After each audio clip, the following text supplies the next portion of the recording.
She wasn't looking for a miracle, just a place to work with her hands and maybe forget everything she'd lost. The rusted shed on the edge of town looked more like a teardown than a workshop, but for $100, Reina Alvarez figured she'd make it work.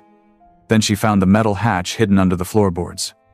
And what waited beneath it wasn't just forgotten, it was buried on purpose. Before we dive in, let us know where you're watching from.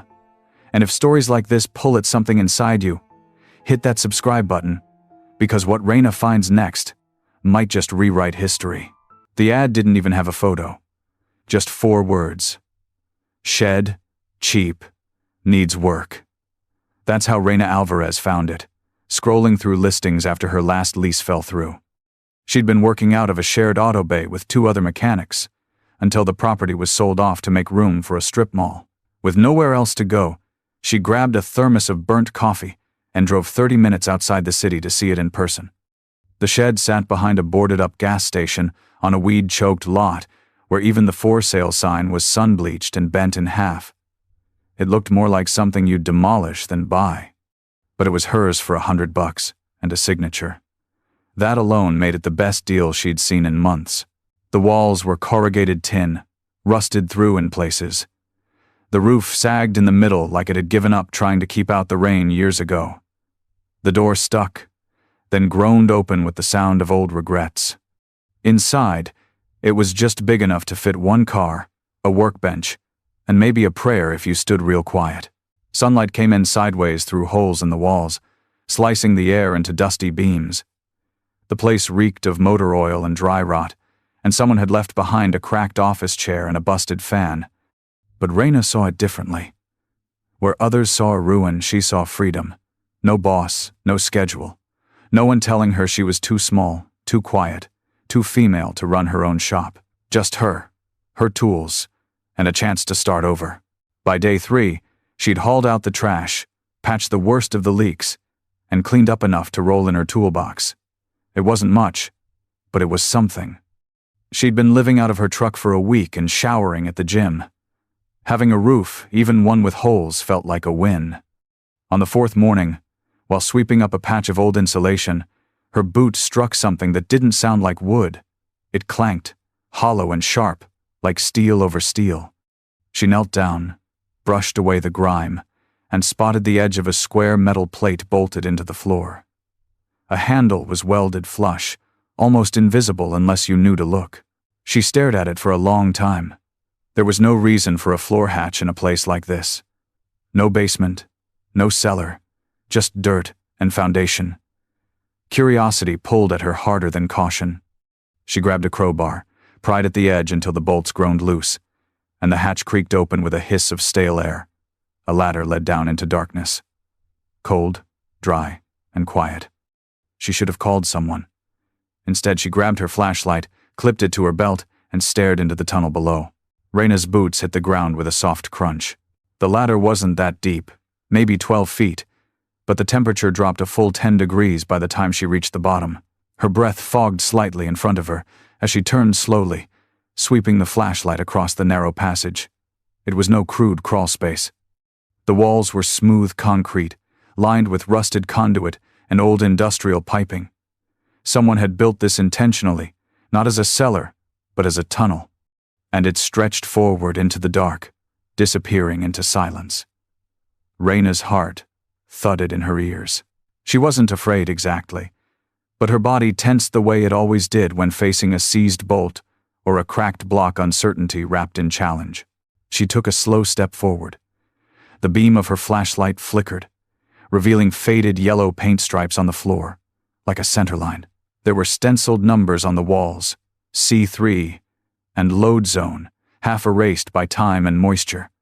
Reina couldn't figure out what any of it meant, but one thing was clear. This wasn't just some utility tunnel. It had purpose. Maybe military, maybe industrial. Either way, it didn't belong under a garage that had been listed as condemned since the 90s. She kept walking. 100 feet in, the tunnel split. One direction ended in a sealed steel door, covered in dust and cobwebs. A small control box mounted beside it. The other led to a collapsed section where the ceiling had caved in long ago. Reina approached the door first, brushed the grime from the panel, and squinted at the faded instructions. Access requires primary override key. Below it, a slot for a magnetic card, rusted and dead. She pressed her hand against the cold steel. Whatever was behind there, it hadn't been touched in decades. She turned back, deciding to explore the open path instead. Carefully picking her way over debris, she ducked through a sagging arch where the concrete had cracked. On the other side, the tunnel opened into a room, a chamber. About the size of a small office, it was lined with lockers, shelving units, and metal crates. A rusted desk sat in the far corner, an old rotary phone knocked off its cradle. A coil of extension cables and empty reel-to-reel cases littered the floor. She moved slowly, absorbing every detail. On one shelf sat a toolbox, smaller than hers, but dense and heavy, with a welded nameplate. M. Granger. She popped the latches open. Inside were precision tools, not for cars, but machines. Gears, magnifying loops, a soldering pen, and what looked like circuit diagrams sealed in plastic sleeves. Raina's fingers trembled slightly as she turned one over. The language was technical, way beyond her usual schematics. Whatever this place was, someone had been building something complex, something electrical. And they hadn't wanted anyone to find it. She stood up slowly, heart pounding now, not from fear but from possibility. She wasn't standing in junk. She was standing in a secret. Raina didn't sleep that night. She sat in the back of her truck, staring at the shed, her flashlight balanced on the passenger seat beside her. The air was still, but her thoughts weren't. That tunnel hadn't been on any blueprint, hadn't been mentioned in the listing, and definitely wasn't supposed to be beneath a $100 tin box barely standing upright. She replayed every detail in her mind. The stenciled code on the walls, the sealed steel door, the pristine tools in Granger's box. It wasn't just weird, it was deliberate. She couldn't explain how, but she felt it in her gut. Whatever had happened down there wasn't abandoned. It was hidden. At sunrise, she poured day-old coffee into a thermos, tucked a fresh notebook into her jacket, and descended the ladder again. This time, she moved slower, more deliberate. She wasn't just snooping anymore, she was investigating. She measured the tunnel with pacing steps, counted the overhead light fixtures, and jotted down every number stenciled along the concrete walls. It had structure, symmetry, engineering, and that meant someone had funded it. Someone had mapped it. Someone had buried it on purpose. Back in the chamber, she examined the shelves more closely. One of the crates was stamped with a logo she didn't recognize, a stylized gear surrounding an eagle. Government contractor? Military surplus? The box had no latch, just a metal seal she cracked with a screwdriver. Inside were coiled wires, sensors, and something that looked suspiciously like a Geiger counter. Raina had never worked with radiation detection, but she'd seen enough disaster documentaries to know one when she saw it. She checked the battery. Dead. Probably for the best. She sat at the rusted desk, wiping away a thick layer of dust with her sleeve. The drawers groaned as she pulled them open. One was empty. The other held a small leather notebook. No title, just a name pressed into the cover in fading gold foil. Michael Granger. The same name from the toolbox. She opened it carefully, the spine crackling. The first page was filled with neat handwriting. Initiated June 1968. Tunnel construction phase 2 complete. Chamber integrity stable. Prototype testing begins next quarter. Primary vault remains sealed, pending funding approval. God help us if the math is right. Raina read the passage twice. Prototype, vault, funding, math. She didn't know exactly what Granger had built, but he hadn't done it casually. This was no hobbyist's bunker. This was the language of something experimental. She flipped further. Pages of diagrams, notes, formulas she couldn't decipher. And then a line that made her freeze. Must ensure no access without override key. If discovered, deny existence. Tunnel must remain ghosted. Ghosted, as in wiped. forgotten, buried under decades of silence. Reyna stared at the sentence. She was standing in the middle of something someone had once sworn to erase. But the thing about machines, about secrets, they don't stay buried forever. She closed the notebook, placed it in her pack, and looked once more at the sealed steel door. Whatever was behind it, she had to know. By the time Reyna stepped back into the shed, her hands were trembling not from fear, but from something deeper, obsession. She couldn't stop thinking about Granger, about the way his notes hinted at something massive and unfinished. She'd gone into that tunnel looking for floor space. Now she was knee-deep in Cold War whispers and blueprints that felt more like confessions. She sat on an overturned crate, notebook open in her lap, and reread the line again. If discovered, deny existence. It rang like a warning, but it only pulled her in closer. Secrets didn't scare her. They made her curious. Her whole life had been about fixing what others gave up on. The next morning, she brought everything from the chamber into the shed.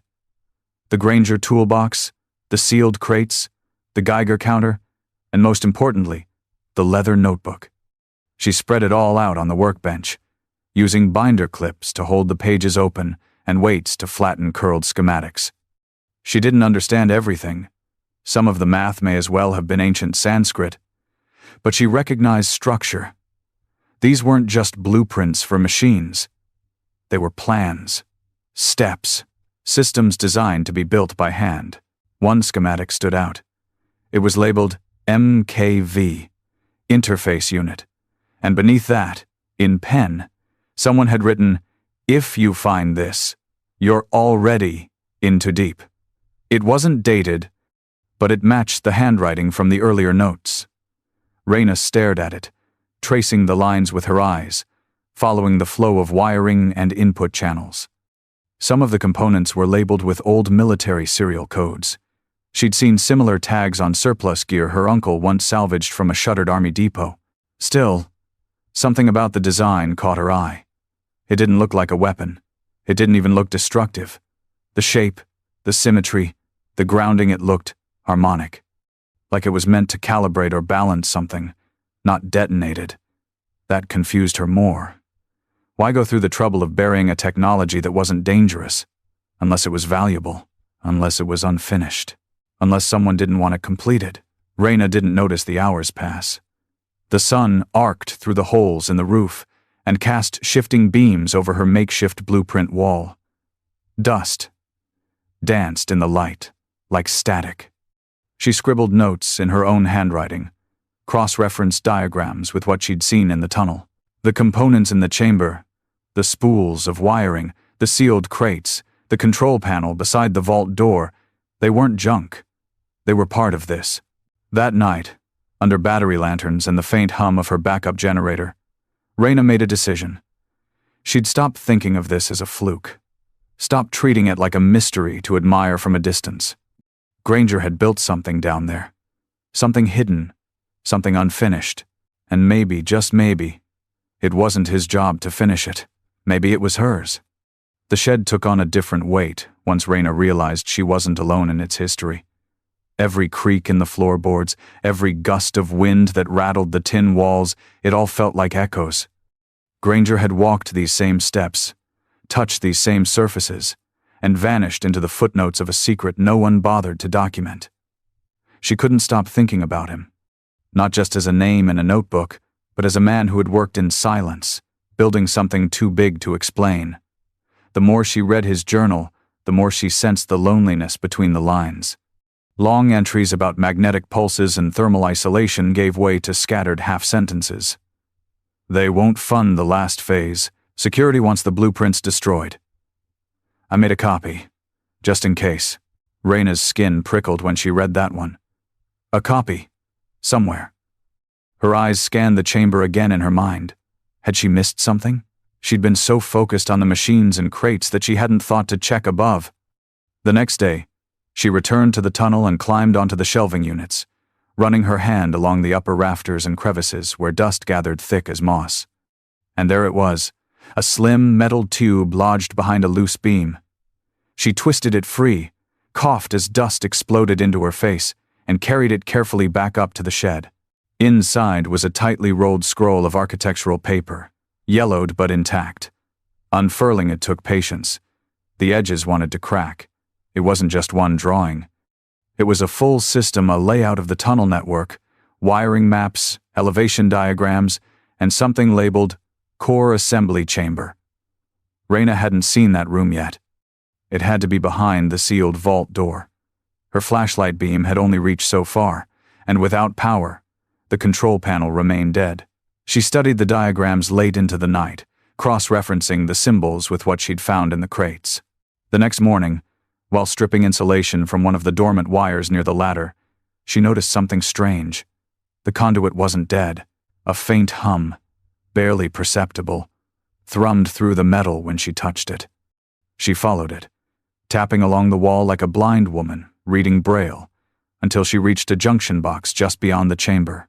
Inside, a battery backup system, ancient, but still blinking with a red indicator light. She nearly laughed. All this time, the tunnel had been sleeping, not dead. Raina rerouted a few connections using the precision tools from Granger's kit, praying the circuitry hadn't degraded.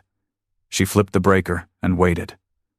The panel beside the sealed steel door buzzed faintly. A prompt blinked. Primary override required. She exhaled. That was the last piece. The one she didn't have, but someone else might have kept it. And if the past was whispering to her now, she was ready to listen. Raina had never been the type to ask for help. Most of her life, she'd learned the hard way that if something needed fixing, she'd have to be the one to fix it. But this wasn't just a busted carburetor or a seized axle. This was a sealed vault behind a locked steel door, and the override key could be anywhere. That night, she sat in the truck with Granger's notebook on her lap, flipping through the pages again, slower this time. Her fingers paused over a torn corner where ink had bled into the edge. The entry read, "If anything happens, the key stays with her. She always believed in the work more than I did." Raina whispered the line aloud.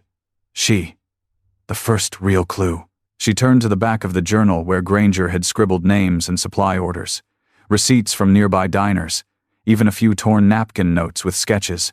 One stood out. "Lunch with E. Twappen." She said the test results came back clean. E, no last name, just a letter. But it was enough.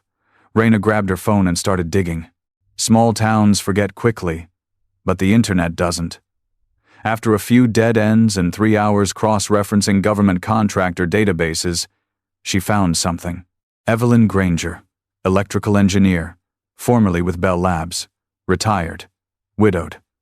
Last known address listed in a retirement community 2 towns over. Raina didn't think. She just grabbed her keys and drove. The building was a quiet, sun-drenched complex, with brick walls and too many wind chimes. At the front desk, Raina lied and said she was Evelyn's niece. An old woman with a leopard print walker pointed her to Unit 8C. When Evelyn opened the door, she was smaller than Raina expected, frail, with silver hair and a long braid, and eyes like storm clouds that hadn't forgotten how to thunder. Raina introduced herself, awkwardly, unsure what to say. "I think you knew Michael Granger," she finally offered. Evelyn didn't flinch, just opened the door wider and motioned her in. "I hoped someone would come," she said quietly. They sat at a table cluttered with teacups and unopened mail. Raina told her everything: the shed, the tunnel, the sealed vault, the notes. Evelyn listened without blinking. When Raina finished, the old woman reached into a drawer and pulled out a small, worn keycard in a plastic sleeve. The word "override" stamped on one side. "He made me promise not to go back," Evelyn said. "Said it would only bring trouble, but I always knew someone would find it one day." Her hands trembled slightly as she passed the card across the table. "He wasn't building a weapon, you know. He was building a safeguard, a way to balance what others were trying to harness." Raina stared at the card. It felt heavier than it looked. Not because of the plastic, but the weight of what it meant. She drove back before sunset. The hatch waited. The vault waited. And now, finally, she had the key. She stood in front of the steel vault door, like it was alive. The card Evelyn gave her sat warm in her pocket. But Raina hesitated. Not because she was afraid of what she'd find. She was afraid of what it would mean if the door actually opened. If everything Granger had built, everything Evelyn had protected, was real and waiting. That kind of discovery didn't come without consequences. It changed people. It changed everything. She breathed in the dry, underground air, slid the override keycard into the panel, and stepped back. A soft click echoed down the tunnel. Then a series of mechanical clunks, slow and deliberate, like gears grinding awake after a decades-long sleep. The light above the door shifted from red to amber, then green. The door shuddered once, then hissed open. Behind it was silence. And then the hum. It was faint, almost imperceptible, but it vibrated through the soles of her boots. The room beyond was round, metallic, and impossibly intact. Unlike the rest of the tunnel, this chamber had been sealed against time. No rust, no dust. Just smooth steel walls that curved into a dome, broken only by cables and glowing panels. In the center, anchored to the floor by massive support brackets, stood a cylindrical machine, half the size of a car engine and shaped like a giant tuning fork wrapped in copper coils. She had no idea what it did, but it looked deliberate, designed to interact with something larger than itself, or something deeper. She moved around it slowly, examining the ports and control units. The main interface lit up as she approached, reacting to her presence with a soft tone and a screen that flickered to life. Blue text on black background. System recognition. Manual override confirmed. Stabilizer core. Standby. Calibration. Required. Raina didn't know what a stabilizer core was, but the notebook had mentioned it. She opened her backpack and pulled it out, flipping to the final pages. There it was, a checklist, handwritten by Granger. Line by line. It walked through procedures she could actually follow. This wasn't military-level encryption or secret coding. It was a build log written not for scientists, but for someone who could read a torque spec and trace a current path. Someone like her. As she cross-referenced the checklist with the machine, a sense of calm washed over her. For the first time since finding the hatch, this didn't feel like stumbling in the dark. It felt like being handed a blueprint, a job, a mission. Back above ground, the world still moved. Cars passed. The sun rose and fell. But Raina had changed. She wasn't just a mechanic anymore. She was the last in a line of people who believed this machine mattered. That maybe it could do something good. Something necessary. And whether or not the world was ready for it, she had already decided. She was going to finish what Granger started. The work consumed her. Days bled into nights, and the line between above ground and below began to blur. Raina would rise before dawn, grab her thermos, and disappear into the tunnel, where the hum of the core became her second heartbeat. Each wire she replaced, each diagnostic she ran, felt like a quiet conversation with Granger himself, a dialogue across time. She followed the checklist meticulously, triple-checking each step. The system was old, but its logic was elegant. Whatever Granger had built, it wasn't just functional, it was beautiful. But as she reconnected the final wiring harness to the calibration panel, her gut tightened. She hadn't told anyone. Not Evelyn. Not even her old friend Jamie, who ran parts deliveries and usually knew when Raina so much as sneezed. It had all felt too fragile, too big. But secrets, even the noble kind, cast long shadows. And by midweek, the shadows came knocking. It started with a black SUV, parked half a block down from the shed.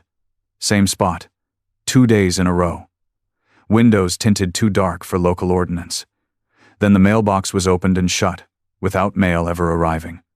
And then, someone rifled through her dumpster, not for scraps or recyclables, but for documents. She'd found pages from Granger's notebook torn out and left on the gravel like a warning. She stared at them under the light of her porch bulb, heart racing. Someone knew. That night, she didn't sleep. She took the most sensitive schematics and the override keycard and stashed them in a waterproof bag beneath the floorboards in her truck.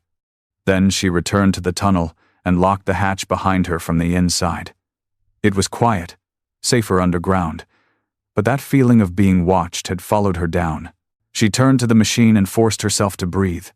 She wasn't crazy. The math was real. The blueprints were real. Granger's voice in the journal, real. But something else was real now too. Interest. Somebody out there didn't want this finished. Or worse, they wanted to take it once it was. Halfway through calibrating the power dampeners, a noise echoed through the tunnel. Dull, metallic. Like someone had stepped onto the ladder above and changed their mind. She froze, wrench in hand, breath held. Nothing followed, no voices, no movement. Just the electric silence of the chamber and the slow return of her pulse. But it was enough to confirm what her instincts already screamed. She wasn't alone anymore. She scribbled a note in her own notebook. Move fast. They know. And then she did something she hadn't done in years. She called Jamie. Her voice cracked when he picked up. Hey, I need a favor. No questions yet. Jamie didn't hesitate. Name it. Raina looked at the machine, at the mission, and at the rising threat. I need someone who believes in things that don't make sense, she said. And I need you here. Now. Jamie showed up just after sunrise, his boots crunching gravel as he stepped out of his pickup. He didn't ask questions, just nodded at Raina and followed her into the shed. She locked the door behind them, then opened the hatch. The moment Jamie climbed down and took in the tunnel, the concrete walls, the wiring, the humming that pulsed like a low heartbeat, he exhaled slow. Okay, he muttered. You weren't kidding. Raina walked him through everything. The notebook, the vault, the machine, Granger, Evelyn, the strange SUV, and the torn pages in the trash. Jamie didn't blink. He was a grease monkey like her, used to things not making sense at first. But he trusted Raina's instinct like he'd trusted no one else. Whatever this is, he said finally, you're not finishing it alone. They worked in shifts. Jamie handled stabilizer housing and circuit grounding while Raina fine-tuned the pulse regulator. The readings on the main panel grew steadier by the hour. But as the core neared operational readiness, new data began to appear on the screen. Not errors, projections. A rotating model of the Earth flickered into view. Fault lines, magnetic field vectors, atmospheric density overlays. The machine wasn't built for destruction. It was built for balance. Raina stared at the display in disbelief. She flipped through the final pages of Granger's notebook and found an entry she hadn't noticed before, dated weeks before the project was sealed. If magnetic decay continues at projected rate, stabilization will be necessary within 75 years. Prototype is not a weapon, it's a correction. Without it, the poles drift too far. Systems fail. Signals collapse. Grids die. If you're reading this, it's already begun. Her heart thudded in her chest. She looked back at the monitor. A warning pulsed faintly in the corner. Polar variance. Exceeding threshold. Activation advised. It all clicked. The sealed chamber. The secrecy. The abandoned project. Granger hadn't been hiding a threat. He'd been trying to protect people from one. And no one had listened. Jamie, she said quietly, pointing to the readings. This isn't about power. It's about prevention. He leaned over her shoulder, scanning the data. You think it works? I think it has to. They stood there for a long moment, the hum of the core growing louder, steadier like it was waiting. The calibration was complete. Every parameter in the green. One final prompt blinked on the console. Initiate stabilization sequence? Raina reached out, then stopped. Once she pushed that button, there'd be no turning back. The machine would activate, and whatever signal it sent into the Earth's magnetic fields, it would be live. She looked at Jamie. He gave the smallest of nods. This is why I found it, she said quietly. This is what the tunnel was for. She pressed her palm to the console and whispered, let's finish it. And she pushed the button. The machine didn't roar. It didn't explode or spark or scream. It simply exhaled a low, steady tone that seemed to pass through the walls, through their bones, through the air itself. The hum deepened, and for a moment, Raina felt weightless. Not in her body, but in her chest, like something was letting go. Jamie stood beside her, frozen, his eyes wide as the monitors began to shift. The magnetic field model pulsed once, then stabilized. Lines of code streamed like water. The warning disappeared. Variants stabilized. Primary sequence complete. System standby. Raina stepped back, her hand shaking slightly as she lowered it from the panel. The tunnel was silent again. Not dead, but peaceful. The weight that had followed her since the hatch first opened, it lifted. Granger had been right. The machine wasn't about control. It was about harmony. He'd seen something coming decades before anyone else and built a solution the world wasn't ready for. Until now. Jamie broke the silence first. So, did we just save the planet, or? Raina let out a breath that felt like it had been held for years. I don't know, she said, but I think we kept something from breaking. They spent the next 2 hours securing the chamber. Raina backed up every file, encrypted the schematics, and disconnected the console's wireless interface just in case someone else decided to find it. Jamie sealed the vault door again, resetting the manual override and stashing the key back with Evelyn, who took it without question. He would have liked you, the old woman said softly. He always said if someone was going to finish his work, they'd be quiet about it. Not interested in credit, just the truth. Raina never went to the press. She never called the government. She didn't want fame, or headlines, or cameras swarming the shed. What she wanted, what she needed, was to keep building. She cleaned up the space above, patched the last of the roof holes, and reopened the garage under a new sign, Core Mechanics. Just a small nod to the machine no one else would ever know existed, but people noticed something had changed. Raina carried herself differently, taller, more grounded, more sure.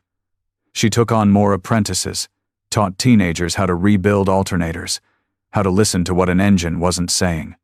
She fixed cars the way she'd always done, with care, with grit, but now every wrench turn felt connected to something larger, something quiet, something beneath the surface.